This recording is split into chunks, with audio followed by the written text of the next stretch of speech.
Hey and welcome back to another episode of Disrupting Asia. I'm Kian, your host here at Disrupting Asia and currently based out of Chiang Mai in beautiful Thailand. Disrupting Asia is a platform that helps to connect entrepreneurs like you here in Asia. Our aim is to build communities around the continent and to become the #1 source for reliable news and information around Asia startups. Every week we will feature talented entrepreneurs here from Asia who build and grew successful businesses. We will also talk about essential skills, tools and systems that will make not only a business, but also you personally more successful. So if you're new here, consider subscribing.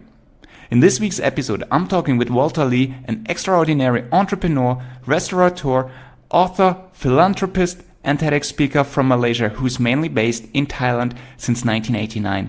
He's the founder of Zy Movement Foundation, which helps children with movement disabilities. We're talking about his foundation, which was inspired by his son Zy, who was born only with one complete left arm and 2 dislocated hips. After doctors in multiple countries said he will never properly walk again, Walter and Zy eventually found a multi-disciplinary approach at the Heidelberg University Hospital in Germany.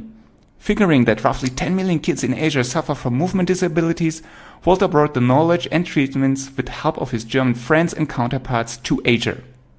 Hey everyone and welcome. My guest on today's episode is Walter Lee, a serial entrepreneur. Welcome. How are you? Hi Kian. You're doing well? Welcome. Doing well. Bangkok is raining, but otherwise is good for the plants. So yes. We're happy. Same here in Chiang Mai. It was just raining. Actually, it just stopped like 15-20 minutes back here. It's refreshing, honestly. It's refreshing. I like the rain. I like to go out. I like running. It's really awesome. I stumbled across your profile here on TEDx Chiang Mai, and just to give also the listeners a little bit of a background about yourself. So you're an entrepreneur, restaurateur, author, and you're currently a social worker. You started your first business in 1994 called Venture Tech, and now you're also running X-Cuisine Thai. You start in TV cooking programs. You do a lot of things. So you're an entrepreneur through and through. And most of all, you're the founder of Zy Movement. Do I pronounce that right? Zy Movement Foundation? That's right. Zy Movement Foundation. Okay, fantastic. So I've read a lot of things about you.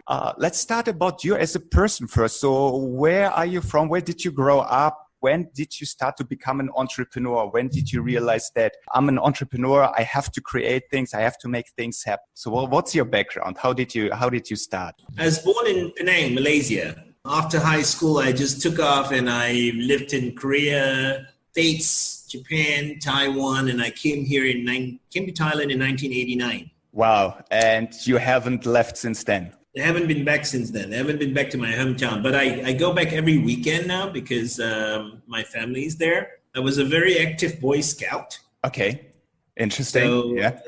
I've always been, the trouble bug has bitten me since I was a little kid, and I've always vowed to see the world. Totally understand, yeah. And I suppose it's a little bit like both of us are guests of this country.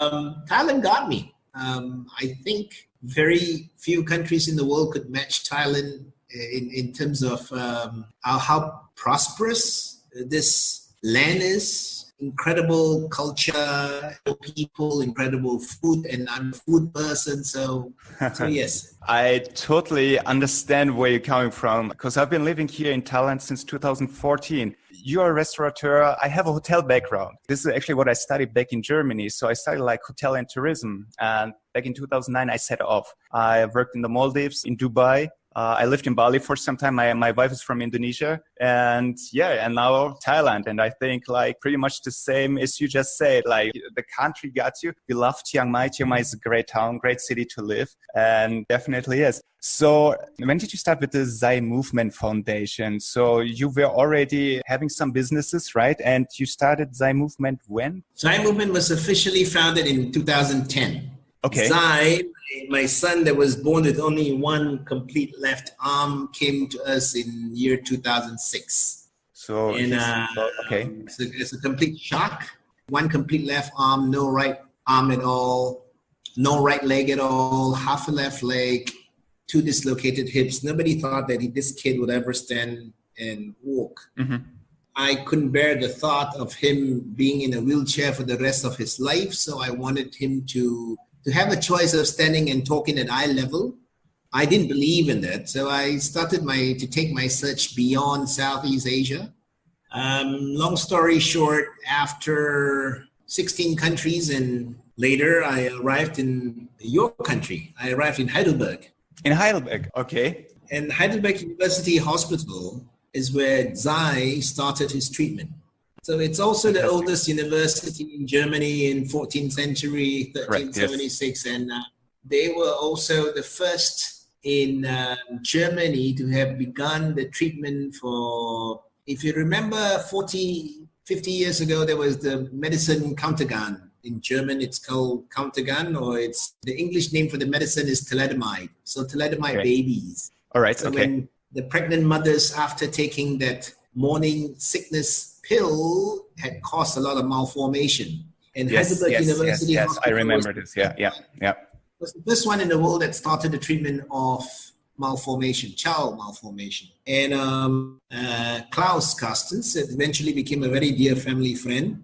One of the leading spinal orthopedic surgeons in the world. And it was, I wrote a book that it's called Walking Without Legs. Okay. And it documents the first 3 years or 1,000 days of me and my son's life together. Amazing. So it's about a little bit about the journey, about how we got to place, and how the disappointments after disappointments, about all the doctors in the world telling me that this child will probably be okay in a wheelchair, but will probably not stand and walk. Professor Carstens tells me that, yes, he is 80% confident that he could make this child stand and walk. Amazing, yeah. So I said 80%, and I've never heard anybody giving as high a percentage of success as that. And I said, Prof, have you done it before? And he says, no. Yet you say you're 80% confident. So can you prove yourself? And he says, Walter, come, I will show you some of my work. So I saw some of his work and I said, wow, if I start treatment with you, how long will this treatment have to be? Mm-hmm. And he says, probably about 16 years. So I said, 16 years? I said, hold it. My mind cannot think 16 years. How about 60 months? I said, what I will be asking you is going to be very, very challenging because you said you've never done this before, but I would need almost for you to look into your crystal ball and tell me that in the next 60 months, how many treatments will I have to come to you for? 2, every treatment that I come, what are you going to be doing? 3, why will you be doing what you say you will be doing? 4, how long is each treatment going to take? And 5, how much is it going to cost me? I said, this is not a very fair question because you've never done it before, but please understand that I've searched the world literally. And please understand that, I still have 2 kids at home. That's only 1 and 3 years old. And if I were to start treatment with you, I will have to uproot the family and do a lot of, that's going to be a lot of logistical challenges. Yes, yeah. So he said, okay, give me 2 weeks. Klaus actually wrote me back 2 weeks later of the treatment plan, a 5-year treatment plan. And I was speechless. Mm-hmm. Okay. He was telling me that you have to be back for 7 times, and each time this is what I'm going to do, and this is why I'm going to do what I said I'm going to do. This is how long it's going to take, and this is how much it's going to cost. Assuming there is no complication. And I said, fair enough, because if there's complication, the sky is the limit. And I said, wow, I need to discuss about this with my wife, and let me get back to you. So March 12th, 2008, we arrived, my wife and Zy and we arrived at Heidelberg University. Very shortly after, just the first week or so, seeing how these group of German prosthesists, surgeons, physical therapists, and this group of health givers, just a week into seeing how they work, I was speechless. My mind was blown away, and I said to myself, wow. What was exciting for me was the multi-disciplinary approach. Yep. What was exciting to me was the focus on the problem. What was interesting to me was all the professionals and specialists were arguing about the treatment plan for almost 3 days before they even started doing anything. And that was very precious for me because in most part of the world, the doctor calls the shot and the rest listen. Here, it wasn't because everyone had their say, and they were very Awesome. strong, and they were very adamant, and that was very unusual for me, because here only the professors talk, they don't listen. So after, when I see what they were doing, I went to the president of the university and I said, sir, you know, what you have here could potentially change the lives of, by which time I have already done my research and have discovered that in Southeast Asia, children with movement disability, there are a total of 10 million of them. Wow, 10 million. Wow. Amongst all the different types of child disability, blindness, deafness, learning disorder, etc., but movement disability is by far the largest. And if Heidelberg has got the ability to do what I then thought that they could do, I said, you know, what you have here could change 10 million families, could change the world. And Professor Sivet at that time said, yeah, Mr. Lee, what do you want? And I said, I would like to have what you have here to be available in my part of the world. He shrugged his shoulders and he says, take it. And I said, well, take it. A lot of it is in my book, but basically we sort of orchestrated for the visit of our princess, our Thai princess, to visit Heidelberg University. Heidelberg University, or the city or the town of Heidelberg, is actually the birthplace of Her Royal Highness's uncle, King Rama VIII.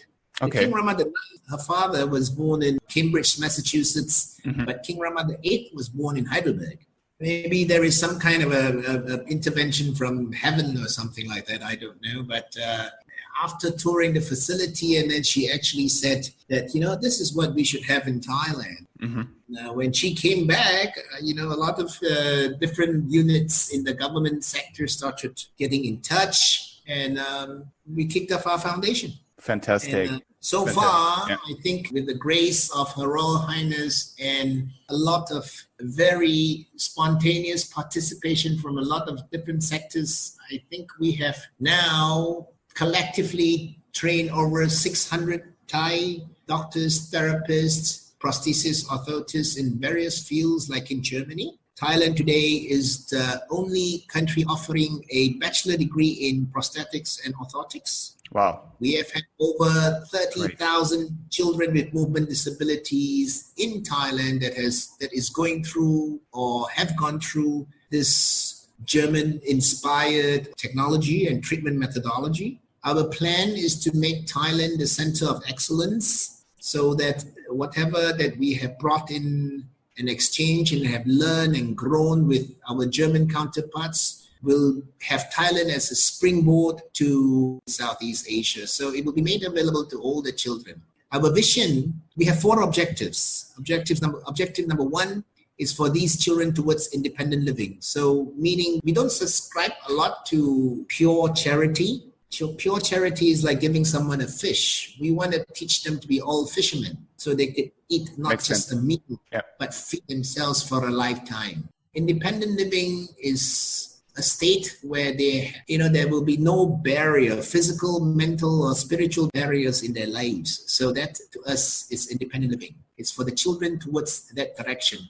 So the modus operandi is a lot of inspiring, empowering, and enabling. Now, in order to do that, we have to work on the parents, because unfortunately, most of the parents of these kinds of children are either in a state of self-denial or have given up. And we believe if the parents believe that the child can, and they will. And with that, we have created a tagline of accepting reality, but not defeat. Fantastic. And Great. we have done a lot of work in that area to empower these parents. Thirdly is to bridge the gap, which we, with the embassy here, with our German counterpart here, and that's how we have been able to have all this German knowledge and know-how be into this part of the world. And ultimately, the 4th objective is it's for social awareness. So for people to see and accept these children as peers rather than as differently abled rather than disabled. So it's a multi-pronged approach that we are using right now. We are also harnessing I think two big areas that we are harnessing is we're harnessing technology and we are harnessing the youth power, how to get young people to be involved in what we're doing. Exactly. That would be my question. How do you get people involved? Oh yeah, we have first, if we say how to get technology, we look at this as a linear problem, because it's a linear problem is every year there is about 0.2% of all childbirth will have movement disability. In order to solve a linear problem, we would then require an exponential solution. The disruptive technology is exponentiality, and we very actively harness exponential technology like big data, like artificial intelligence, like 3-4D printing, like virtual reality, to a platform or as an empowering mechanism to push as a strategy to achieve our objectives. So that's on the technology part. For the youth power, because I've been hosting my own television program for 20 over years, and my board, there is also my vice president, is also a very famous movie star on Thai TV, and we have been very actively courting the media, and hence a lot of our activities are star-started activities. I don't like the word narcissism, but it's okay. but everybody likes to be on, there's a lot of Wi-Fi and selfie and whatever going on. So a lot of activities, we always get a lot of the beautiful girls and models and whatever. And this always becomes an attraction for young people to get involved. When you talk about social work, yes, people are interested, but they are like, old people, disabled people, but I think I got something on this weekend. But when we are capable of bringing like, if you come and you're going to be taking selfie and Wi-Fi with good-looking people, then it attracts more good-looking people. So that's how we've been doing it. And so our activity like Climb to Change Your Life, for example, every time we run an activity like that, this is fun. We have done this now like 14, 15 times, and we can see this being viralized around the world. And Japan has bought into our activity. Malaysia has bought into our activity. We have done it in Africa and Tanzania. A few more countries. I think we have 6 countries coming on board next year. So wow. Congratulations. Well done. Fantastic. Next spring, we'll be doing one with the Chinese government on the Great Wall of China. Wow. Okay. That sounds amazing. Wow. Really great. And you went on a lot of adventures with Zy, right? You went to Tanzania to climb up Mount Kilimanjaro. Is that right? Yeah, we did Kinabalu together in 2012. That was very inspiring. And then 2015, we did Kilimanjaro together. Awesome. I'm the youngest in the world to do that. Amazing. Yeah. Wow. That's amazing. Like, great story. And are you also running your restaurants at the same time? Nah, my foundation takes up a big part of my time. Absolutely. Yeah. 30% of my time. But my business is mainly on wasabi. Mm-hmm. Because Japanese is one of the 5 fastest growing ethnic cuisines in the world. And with the boom of Japanese cuisines around in the world, the understanding of wasabi is also growing. But 95% of all wasabi consumed in the market contains 0 wasabi. I read this. Yeah. So we are like the Mythbuster. We're always doing something that we're not doing. So we are the guys that is playing with real wasabi, and then we have our products are sold in now 20 countries ish. So that's the main thrust of my business. We also have a culinary school. Where is that? The V School. Yeah. People like everyone who's listening, where can we find your school if people want to join? Type in the V School. Okay. Type in the V School. We are in Lat Pao. We are actually our whole area here that we are in the Lat Pao area. We coin ourselves the Institute of Life. Okay. So the mantra is great foods, good life. So a good life is a life of giving, sharing, growing, and learning. Here within the same compound, we have our commercial unit, which is our wasabi business, our seafood business. We have also our foundation. So that is the social aspect. And 250 meters from where we are is also our urban farm. We started an urban farm about 2 years ago. Yeah. It's a nice little piece of farm that embraces the philosophy and the teachings of our late King Rama IX. Amazing. That little piece of land, we try to expound and teach on the concept of eating food as medicine is better than eating medicine as food. And in the same piece of land, we talk about total self-sufficiency, where we collect water and use the rainwater to farm the fish and agricultural products that we grow. So we are short of generating our own electricity, otherwise we will be totally self-sufficient. Fantastic. So the students that come here, they get to see how the ingredients are coming from, because we also have on our farm totally 100% organic chicken, so giving out organic eggs, free range also. And they get to pick their produce, and in the same time, that's why it's called a farm school. Mm-hmm. It's not only a farm, but it's also a school. Mm-hmm. Are you familiar with the concept of woofing? Yes, I am. You're offering woofing. That's amazing. We will be in a month and a half. We will be an urban woofing center. And, wow, that's interesting. Okay, that's great for travelers to come around, to experience this, to see that, to stay there. Right. Okay, so amazing. It will be our woofing will be a little bit different, because there's going to be a lot of social issues that we will be addressing. Mm-hmm. So 50% of the woofers' time will be in the farm. 30% I would like to show and explain to them how from farm to market. So they will have to understand and learn and see and witness and touch about the commercial aspect of the agricultural products that they grow. And they will have 10% of the time that they will spend with the school. Then the last 10% they will be involved in our foundation. Because we also believe that the poverty, a lot of it, the root of all poverty is because of ignorance, if you may. Mm-hmm. Lack of education. The farmers in our part of the world is not that well off like the farmers in the Western civilized countries. So a lot of times it's because they are not very ignorant and they don't understand how the mechanics of the market work. And that's what we would like to share and teach them also. So it's like farm to market. They get a concept, they get the feel. So it's not just farm per se. And we are creating this also as a platform for children. As more as we spend time in the supermarket, I'm getting worried about the food that we eat in the supermarket, because a lot of times it is just loaded with a lot of additives and antibiotics and steroids and stuff like that.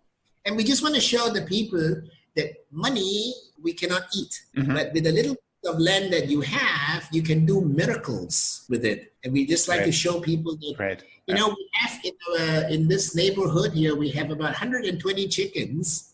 And our chicken coop don't smell because we use effective microorganism. So it's EM technology using bacteria. We do decomposting and stuff like that. So it's totally self-sufficient. Amazing. You're truly an amazing person. We almost have to wrap up the interview now. It's really nice talking to you. One last question I'm always asking is, for people who would like to start out with their own business, like students, what one advice would you give them? Hey, I want to start my own business. I want to start my own thing. What is the one thing you would suggest new entrepreneur? I think like anything else, I wouldn't dare to advise. But entrepreneurship is a mindset. Okay. More than anything else.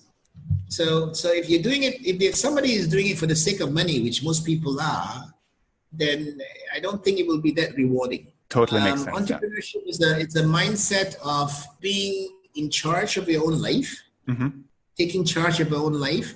In order I share with my students, there's only one way to succeed. It is through failing. So get good at failing, get used to failing.